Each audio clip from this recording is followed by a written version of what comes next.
of the court.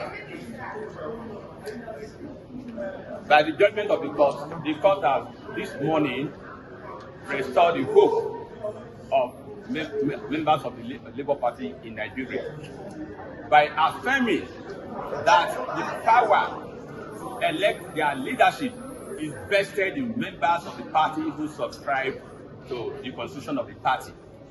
The court upheld the decision of the Supreme Court that power resides in the Labour Party, and that following the expiration of the tenure of Barrister Julius Abure in June 2024, the appointment, without conducting a proper convention to take over, to elect executive members that will take over from him, it was only fair and reasonable for the party to come together and appoint a national caretaker committee like they have done, and with the leadership vested in Distinguished Senator Dr.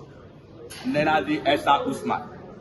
Now, the court described that intervention as a child of necessity, it was of utmost necessity that the party cannot be left without a leadership. Julius Abure's tenure having validly come to an end, and INEC, the umpire that superintends political parties, actually held and observed that the purported gathering at INEC was not a party convention because the conditions precedent were never met.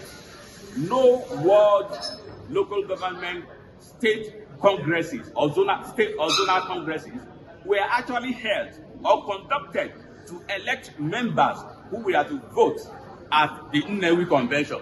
So it was, as far as INEC is concerned, it was never a convention, and INEC refused to recognize the outcome of the INEC convention. Sequel to that, it now became necessary for the Labour Party to look inward, having been left without a valid chairman, the tenure of Abure having come to an end by a function of time. The party's NEC statutory members, led by Dr. Alex Otu, who is the highest statutory member of NEC, having been the man who is holding the highest political office on behalf of the party, they came together and resolved to vest their leadership in Dr. Nenadi Usman as chairman of their National Caretaker Committee to help and facilitate a proper national convention. For the avoidance of doubt, the court also ordered that INEC should, as a matter of fact, recognize every correspondence from Dr. Nenadi Usman as the valid and the only recognized chairman of Labour Party. The court went further to warn against all these shenanigans and